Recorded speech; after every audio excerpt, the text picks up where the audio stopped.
If you're an organizational leader, then you'll want to hear this. In this free Reinventing Leadership video series, I'm answering some of the biggest questions leaders ask and helping to solve some of the toughest leadership problems. I'm Brett Thomas, leadership trainer, mentor, and coach, and I've been helping leaders solve their biggest problems, influence and motivate their teams, and guide their organizations to success for more than 20 years. I've written 10 books on leadership and created the world's most effective leadership development method, which has been adopted by more than 2,000 companies. If you want to become a more influential, a more impactful, a more successful leader, then take a moment right now to watch this short video titled The Leadership Rosetta Stone. In this free video series, I'm answering 5 essential leadership questions. 1, why is it that most leadership development efforts fail, and what does actually work? 2, what leadership qualities and skills are most important to be successful as an organizational leader? 3, which leadership style works best? 4, what do effective leaders actually do? Is there a model or framework that can help me really understand exactly what I should be doing to be successful in my leadership role? 5, is there a fast and efficient method to improve my leadership skills and my ability to influence and motivate my team, hold people accountable, and guide my organization to success? All of the videos in this series are based on my book, Reinventing Leadership. Discover the revolutionary method that thousands of leaders and organizations are using to rapidly improve leadership performance and organizational results. In this video, I'll answer the question, which leadership style works best? In my book, Reinventing Leadership, I spend a whole chapter answering this question. It's chapter 3, titled The Leadership Rosetta Stone. I'm going to highlight some of the most important ideas from this chapter to help you answer this important question. The Leadership Rosetta Stone. The Rosetta Stone is an ancient Egyptian artifact on which the same information is inscribed in 3 different languages: Egyptian hieroglyphs, Demotic, and Greek. The discovery of the Rosetta Stone allowed researchers to decode the language of Egyptian hieroglyphs for the first time in history. So the term Rosetta Stone is used idiomatically to describe a critical key that unlocks something previously difficult or impossible to decipher. After reviewing hundreds of leadership texts, including most of the popular books on leadership theory and practice, an unmistakable pattern emerged for me and my research team at the Integral Institute under the mentorship of Ken Wilber and the Stegan Leadership Academy. Nearly all leadership theory texts and books that claim to explain the best way to lead described the writer's subjective ideas about which leadership tactics will work best with followers based upon their own assumptions about the world and the people being led. With rare exceptions, the author's inherent assumptions about the world and people and biases for which approaches should be used lined up with the 4 worldviews I had learned about from Ken Wilber, Jean Gebser, Robert Keegan, and the other developmental psychologists I'd studied or worked with. This turned out to be the key to unlocking the universal theory of leadership. When we group the leadership theories, approaches, techniques, and tools by the worldview of their advocates, we see that in most cases, those methods do work well for followers who share that worldview. Integral theory provides us with an easy way, if you know what to look for, to identify follower worldviews. Therefore, if we know a follower's worldview, we'll know with a great deal of accuracy which leadership styles and approaches will be most resonant with them and that they'll feel drawn to will trust and will willingly follow. And importantly, followers will happily volunteer their discretionary effort to leaders who use their preferred leadership style. Next, I'm going to summarize the 4 common worldviews most relevant in organizational life in the developed world, and briefly introduce the 4 universal leadership styles and show you how you must pair the right approach or style with the right follower worldview. The imperial worldview. The imperial worldview first emerged in society during the time of feudal kingdoms and is roughly equivalent to the Bronze Age and is still very much alive and well today. People with an imperial worldview see the world as made up of predators and prey, where the strongest and most cunning survive, gain power, and satisfy their wants. People with this worldview value personal protection, personal power, respect, dominance, and freedom from any behavioral constraints. They tend to be fiercely independent, living by their own rules, and are disinterested in conforming to many social norms, and are driven to break free from limits, achieve their goals, or impose their will. People with this worldview tend to believe the best way to think and behave is my way. People with an imperial worldview will always find the autocratic leadership style most credible and will always prefer to follow leaders who use this style. The traditional worldview. The traditional worldview initially emerged historically with the monotheistic religious traditions in the Roman Empire, and we see it starting with the Iron Age and continuing through the Middle Ages. People with this worldview see the world as an ordered existence under the control of a higher authority and governed by absolute truth. People with this worldview value order, security, stability, hierarchy, loyalty, obedience, honor, and strictly conforming to traditional roles. They tend to see the world in a concrete, literal, and dualistic manner, right versus wrong, good versus evil, saved and unsaved, and so on. People with this worldview tend to believe that there is only one right way to think and behave. People with a traditional worldview will always find the authority leadership style most credible and will always prefer to follow leaders who use this style. The modern worldview. The modern age emerged during the historical Western Enlightenment and the dawn of scientific thinking we associate with the Renaissance, which eventually led to the Industrial Age.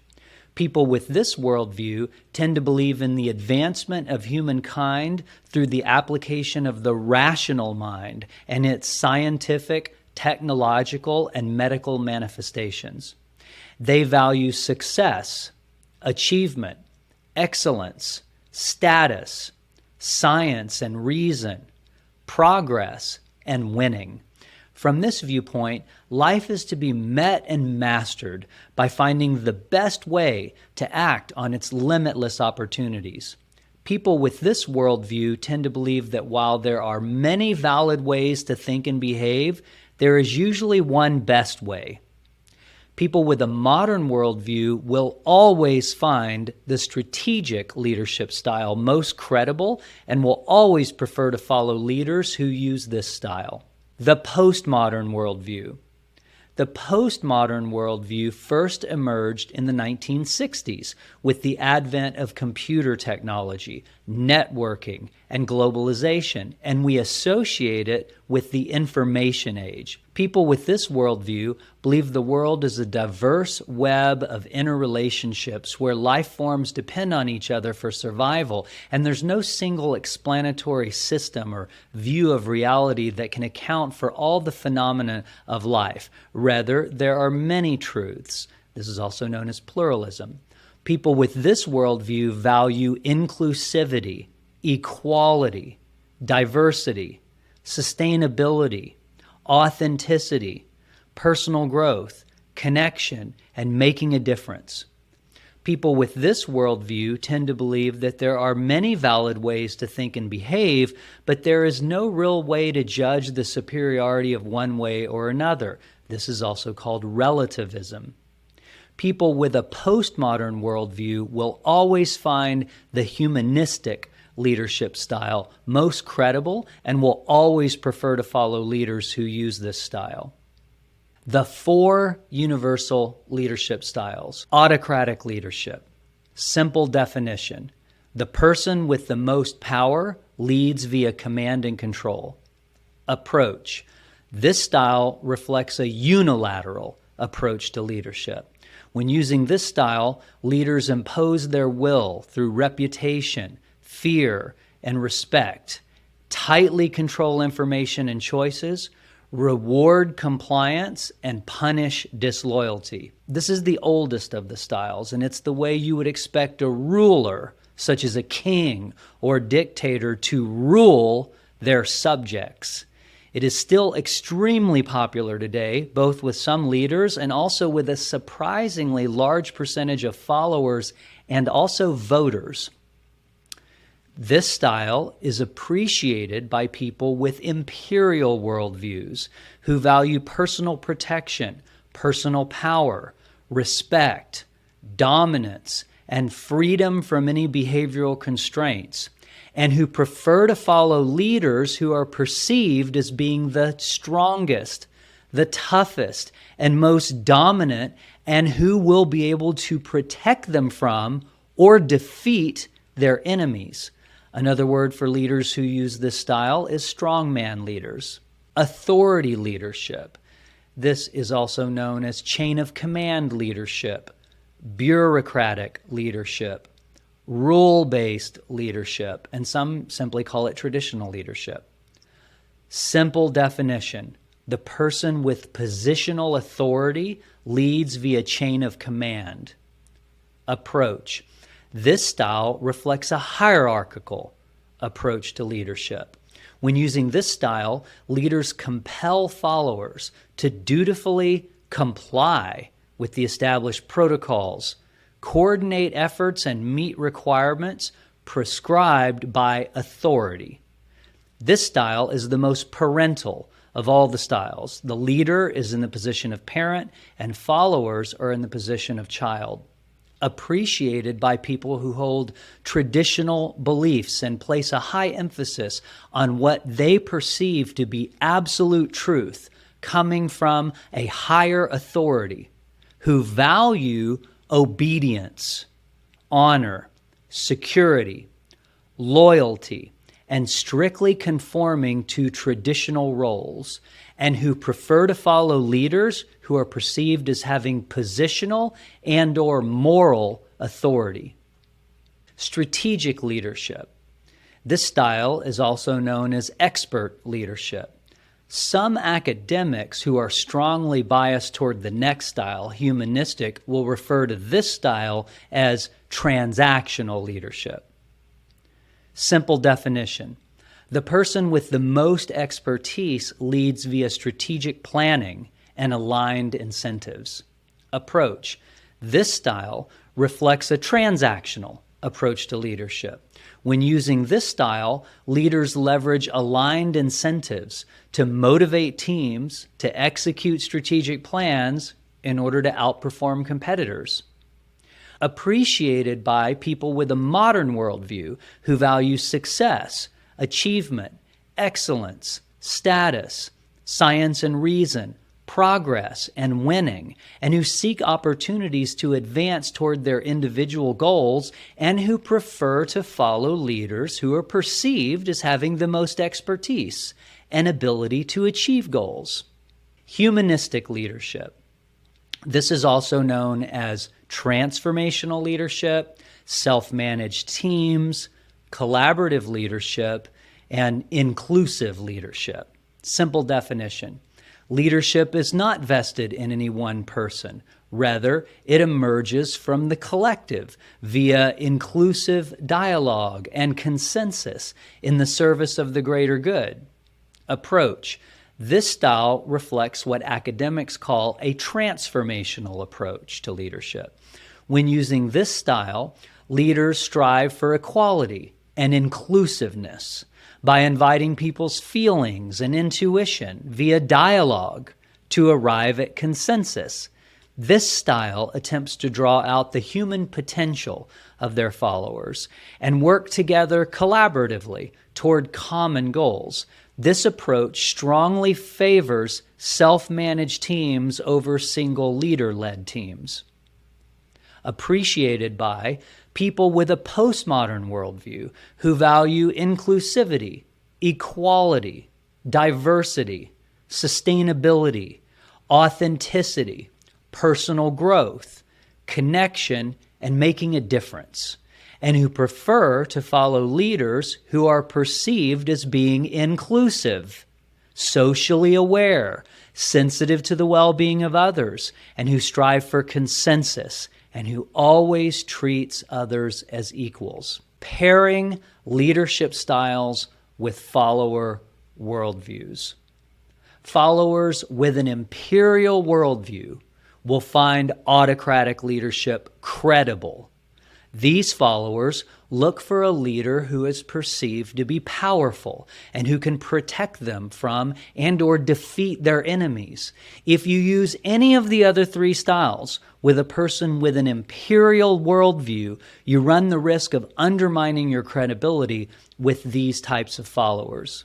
People with a traditional worldview will find the authority leadership style credible. These followers are looking for a leader who is perceived to have positional authority or moral authority, and the morals in this case will always be defined by traditional values and/or traditional religious beliefs.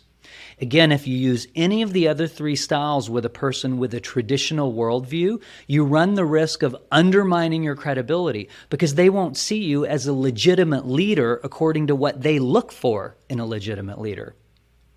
People with a modern worldview will find the strategic leadership style most credible. These followers are looking for the leader to be the person with the most expertise, who is most likely to be able to help them achieve their goals. Again, if you use any of the other three styles with a person with a modern worldview, you run the risk of undermining your credibility, as then you wouldn't be exhibiting the qualities and the approaches that they associate with credible leaders and competent leadership. People with a postmodern worldview will find humanistic leadership credible. These followers are looking for an inclusive leader, or they might use the word conscious leader, who treats everyone as equals, encourages followers to share their perspectives and feelings, and who strives for consensus. Again, if you use any of the other three styles with a person with a postmodern worldview, you run the risk of undermining your credibility, as they may not see you as a legitimate leader according to what they're looking for and what they view as legitimate and competent leadership.